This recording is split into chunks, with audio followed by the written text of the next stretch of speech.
موت سے پہلے فرشتے آ جاتے ہیں. چاہے تم اچھے آدمی ہو، بیٹھے ہوئے ہو، تم کو بھی اگر موت آنی ہے تو تم پہلے فرشتوں کو دیکھنے لگ جاؤ گے، لیکن بتا نہیں سکتے کسی کو. موت سے تھوڑی دیر پہلے فرشتے قریب آ جاتے ہیں. پہلے جماعت فرشتوں کی آتی ہے، پھر ملک الموت آتے ہیں. ملک الموت ان فرشتوں کے بیچ آتے ہیں. جیسے ہی یہ مرنے والا آدمی ملک الموت کو دیکھ لیتا ہے، پھر اس کے جسم میں کپ کپی طاری ہو جاتی ہے. اور ایسی کپ کپی طاری ہوتی ہے کہ کبھی پیشاب نکل جاتا ہے، کبھی پخانہ نکل جاتا ہے. اکثر دیکھنا مرنے والوں کی نجاست نکل جاتی ہے. ملک الموت کو وہ بہت قریب سے دیکھتا ہے، اور ان کی دو شکلیں ہیں. ایک بہت بھیانک شکل ہے، اس کو دیکھنا ہی عذاب ہے، اور ایک بہت خوبصورت شکل ہے، ان کو دیکھنا ہی رحمت ہے. وہ نیک بندوں کی روح نکالنے کے لیے جب جاتے ہیں تو خوبصورت شکل میں جاتے ہیں، اور جب گنہگاروں کی روح نکالنے جاتے ہیں تو بھیانک شکل میں جاتے ہیں. اور ان کو دیکھتے ہی مرنے والے کا جسم پیلا پڑ جاتا ہے، پیشانی اکھڑ جاتی، آنکھیں پھٹی رہ جاتی، اور پھر خرخرا آنے لگ جاتا ہے، یعنی خرخر کی آواز تیز ہو جاتی ہے. وہ بولنا چاہتا ہے اپنے پاس والوں کو، لیکن بول نہیں سکتا، بند ہو جاتا ہے. یہ وہ وقت ہے جب اس کے توبہ کا دروازہ بھی بند ہو جاتا ہے. اب اگر فرشتوں کو دیکھ کر کوئی توبہ بھی کر لیا، ایمان لایا، تو اس کا ایمان قبول نہیں. اس وقت سے پہلے پہلے تک جو بھی ایمان لایا یا توبہ کیا، اس کی توبہ قبول ہے. لیکن موت کا خرخرا آ گیا اور فرشتوں کو دیکھ لیا، اس کے بعد بہت سارے کافر بھی پکاریں گے کہ ہم ایمان لاتے ہیں اللہ پر. نہیں، اب ایمان قبول نہیں ہوگا. موت اتنی آسانی سے نہیں آتی، اس کا پروسیس ہے. فرشتے آتے ہیں، ملک الموت آتے ہیں، پھر اس کے بعد اس کو گھور کر دیکھتے ہیں، پھر اس کو چت لٹا دیا جاتا ہے، یا جس حالت میں بھی ہے وہ گر جاتا ہے. کھڑا ہے تو گرتا ہے، بیٹھا ہے تو گرتا ہے، موت آنے سے پہلے لڑک جاتا ہے. یہ ضروری بھی نہیں ہے کہ آج میں اپنے آپ کو سنبھال کر بیٹھا ہوں. اگر میری موت آنی ہے، اسی کرسی سے گر جاؤں، اسی جگہ سے ہم گر جائیں. اور اس کے بعد ملک الموت روح کھینچنا شروع کرتے ہیں. پیروں کے ناخنوں سے لے کر، ہاتھوں کے ناخنوں سے لے کر، اس کے جسم کے ہر حصے سے لے کر ناک تک کھینچتے ہوئے لاتے ہیں. اور اس کے بعد جب پوری روح نکل جاتی ہے، وہ لے کر کے چلتے رہتے ہیں، اور مردہ ان کو جاتے ہوئے دیکھتا رہتا ہے. آنکھیں سب سے لاسٹ میں کھلی رہتی.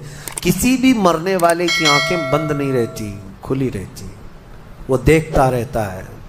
اسی لیے حدیث پاک میں ہے، جب کسی کی روح نکل جائے تو سب سے پہلے تم اس کی آنکھیں بند کر دو. ہمیں بند کرنا ہوتا ہے، اور اس کے بعد منہ بھی کھلا رہ جاتا ہے، منہ اوپن رہ جاتا ہے. فرمایا گیا منہ کو دبا کر بند کر دو. یہ سب نشانیاں ہیں میرے عزیزوں موت کی سختیوں کی. آپ کو پتہ ہے جب رسول کریم صلی اللہ تعالیٰ علیہ وسلم کی وفات آئی، اللہ اکبر، نزع کا عالم اتنا سخت تھا کہ بار بار حضور اکرم صلی اللہ علیہ وسلم کو پورے پانی کے مٹکے انڈیل دیے جا رہے تھے. 3 مٹکے حضور پر انڈیل دیے گئے موت سے پہلے. اور حضور اس کے بعد تھوڑا آرام محسوس کرتے، اور پھر شدت کا بخار. اور وہ آخری وقت تھا جب حضرت فاطمہ آپ کے پاس، کان میں بتا دیا، وہ رونے لگ گئی. کیا کہا تھا حضرت فاطمہ؟ کہتی حضور نے فرمایا، اے فاطمہ اب میں جا رہا ہوں، میرا آخری وقت ہے. پھر ایک دوسرے کان میں ان سے کہا، میرے خاندان میں سے سب سے پہلے تم مجھ سے ملنے والی.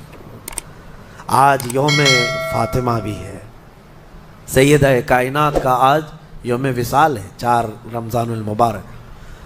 تو رسول کریم صلی اللہ تعالیٰ علیہ وسلم حضرت عائشہ صدیقہ کے سینے سے سر لگا کر لیٹے ہوئے تھے. حضرت عائشہ فرماتی ہیں، سنو، مجھے پتہ ہی نہیں تھا.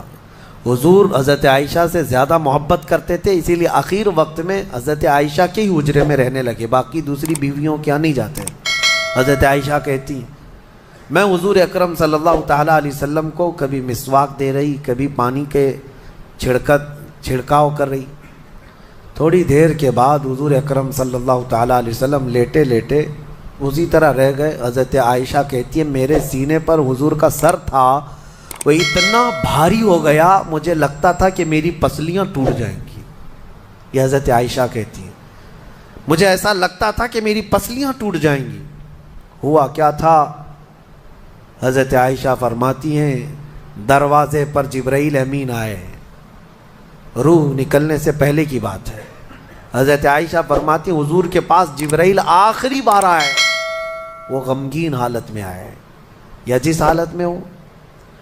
حضرت رسول کریم صلی اللہ علیہ وسلم سے عرض کرنے لگے یا رسول اللہ دروازے پر موت کا فرشتہ کھڑا ہے, آپ کی اجازت چاہتا ہے, اگر آپ اجازت دے دیں تو وہ آئے گا اور آپ کی روح پاک کو اللہ کے حضور لے جائے گا.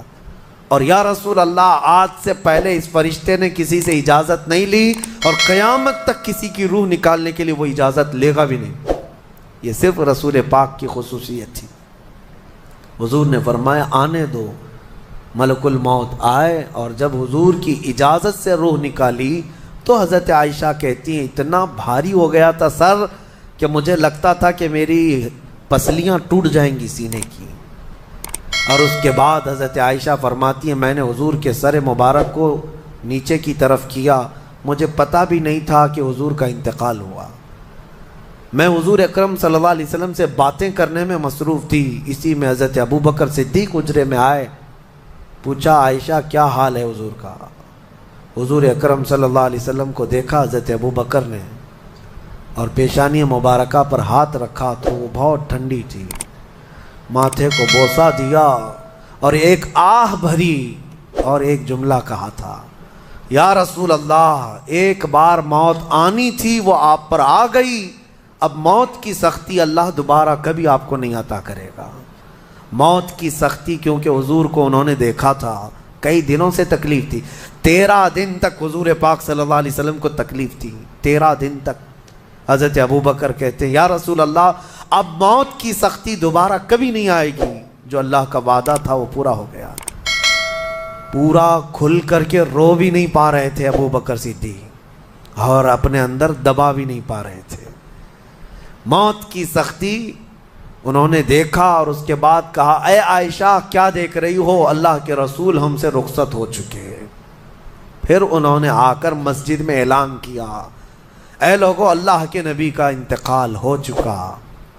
اب مجھے یہاں یہ بتانا ہے اگر موت سے کوئی بچ سکتا تھا تو سب سے پہلا نمبر تو رسول اللہ کا ہونا چاہیے تھا, کیونکہ اللہ کے سب سے محبوب نبی وہی ہیں. جب رسول پاک صلی اللہ تعالیٰ علیہ وسلم کو بھی موت آئی تو میاں ہمارا اور تمہارا شمار نہیں, چاہے 100 سال زندگی مل جائے لیکن مرنا ضروری ہے. بہرحال یہ باتیں بڑی طویل ہو جائیں گی.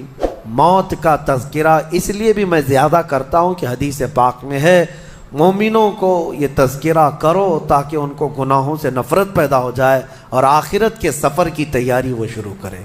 اللہ کریم ہم سب کو دنیاوی خرافات سے محفوظ فرمائے, دنیا کی لذتوں سے اور یہ فانی خرافات میں مبتلا ہو کر آخرت بھولنے سے اللہ ہماری حفاظت